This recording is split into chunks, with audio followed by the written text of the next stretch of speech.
Greetings and welcome back. Today we'll be looking at the second and final possible variations on stereoisomers, and that is diastereomers. So earlier we looked at constitutional isomers or structural isomers.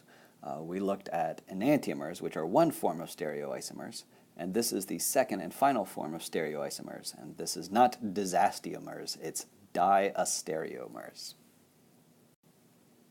Before we define diastereomers, I'd like to refresh what stereoisomers mean.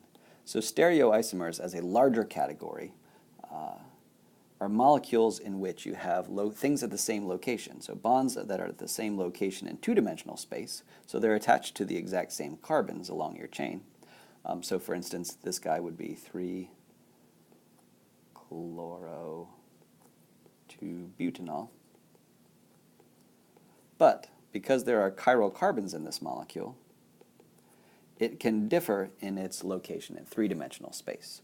So stereoisomers would be all versions of 3-chloro-2-butanol, but they would have their wedges and their dashes in different places. So that's what stereoisomers are in general. So let's start drawing out our variations on 3-chloro-2-butanol. So we can start off and let's just put everything on wedges. So if we have our OH on a wedge, obviously not everything, but our substituents on wedges. So this would be one flavor of 3-chloro-2-butanol, and we can draw its enantiomer. Remember, an enantiomer is a mirror image, so everything would have to be reversed for an enantiomer.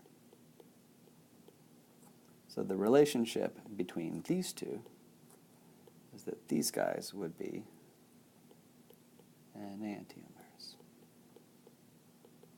No matter how many chiral carbons you have, for enantiomers, every single one of them must be flipped, or the opposite. So if something is SS, the enantiomer must be RR. But what if you have differences and yet not everything is flipped?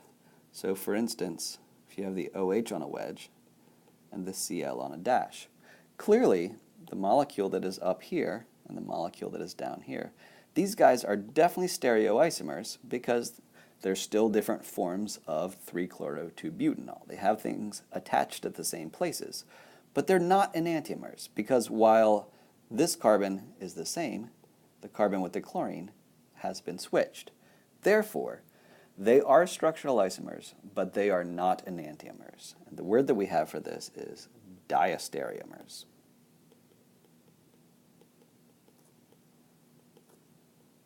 So the definition of diastereomers would be stereoisomers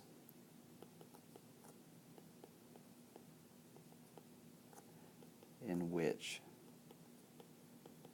some, but not all, chiral carbons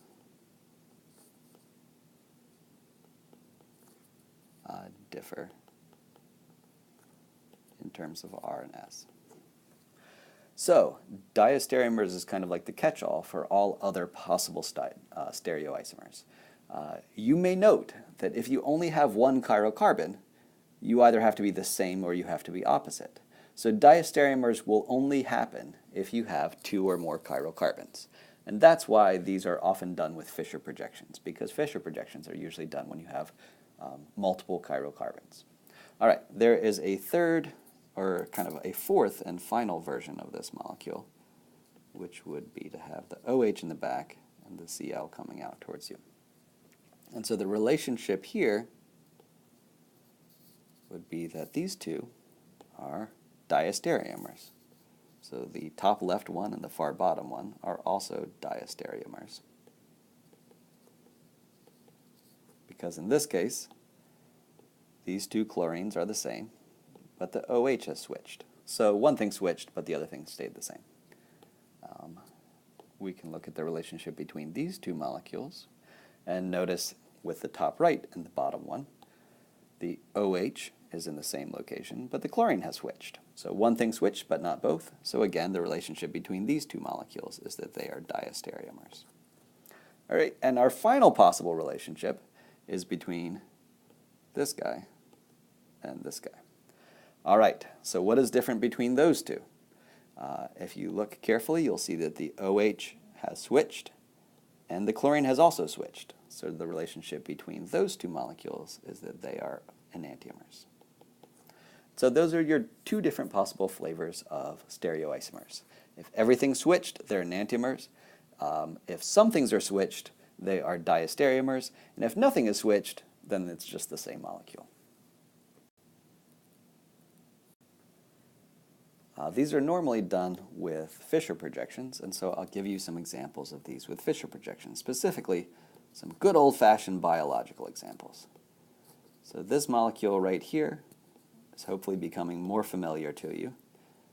This molecule is D-Glucose. And D-Glucose is most certainly a chiral molecule. It does not have an internal mirror of plane of symmetry either horizontally or vertically. So this molecule is certainly chiral, and it will definitely rotate light. So this is D-Glucose is the name of this. Oh dear. D-Glucose. All right, spelling for the win. All right, so the enantiomer of this molecule would have every single chiral carbon switched. The top would remain at the top, the bottom would remain at the bottom, but all of those H's and OH's would be flipped.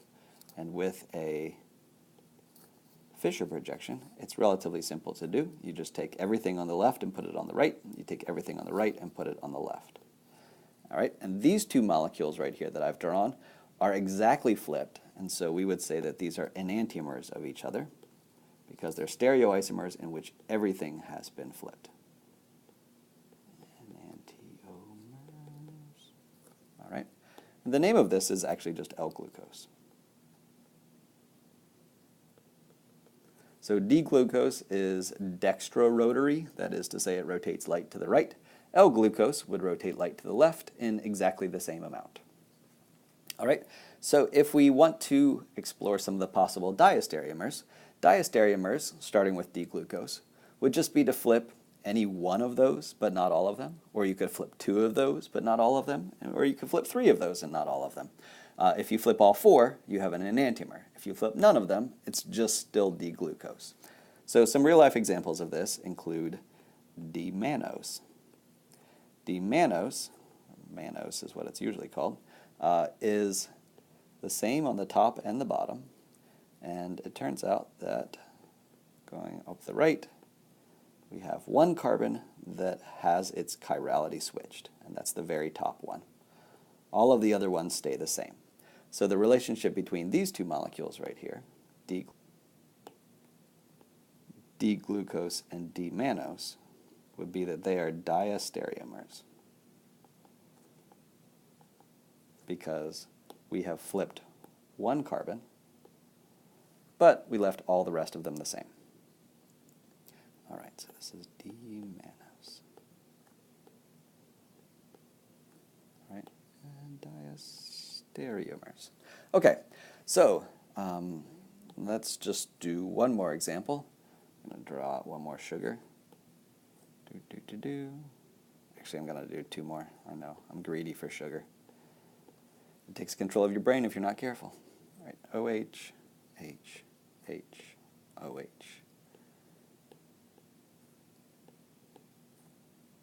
All right, so this is another 6-carbon sugar.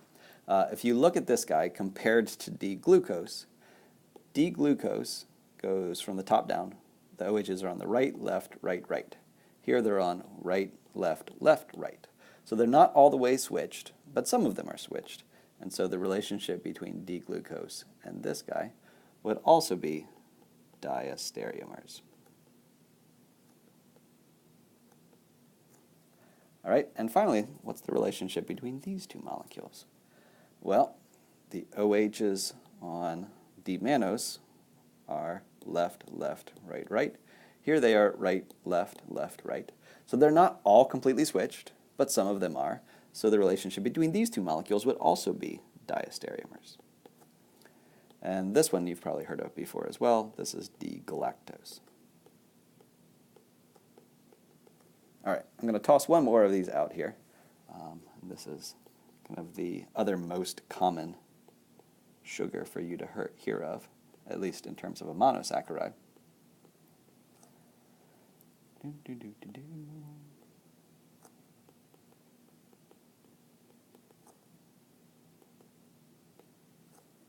All right, this is D-fructose, or fructose, some people call it. But notice that we have the carbonyl in a different spot. We only have 3 chiral carbons instead of 4, so this is certainly not a stereoisomer of any of the molecules on the left side of the page right now. But we still have exactly 6 carbons, 1, 2, 3, 4, 5, 6, just like D-glucose or any of these guys. We still have 6 carbons, 1, 2, 3, 4, 5, 6, and we still have 1 element of unsaturation. Don't forget that CHO is an aldehyde, that's a C double bond O. This guy is a ketone with a C double bond O. So, if you recall from a few days ago, if we have the same molecular formula, or the same number of carbons and oxygens, and without counting our H's, we have the same number of elements of unsaturation, we would say that all of these guys, compared to this one, are structural isomers. Remember, structural isomers are sometimes called conformational isomers or conformers. So in a nutshell, these are all of our different possible relationships. Well, identical is obviously one, and no relationship is one. But in terms of molecules that are isomers, they have either different locations for bonds, and that would be structural isomers, or same locations for bonds but only switched in terms of R and S, and that stereoisomers, and our possibilities are either enantiomers, where everything is switched, or diastereomers, where some things are switched but not everything. All right, let's do one practice problem. And then if you have any questions, please bring them to class. Thank you very much.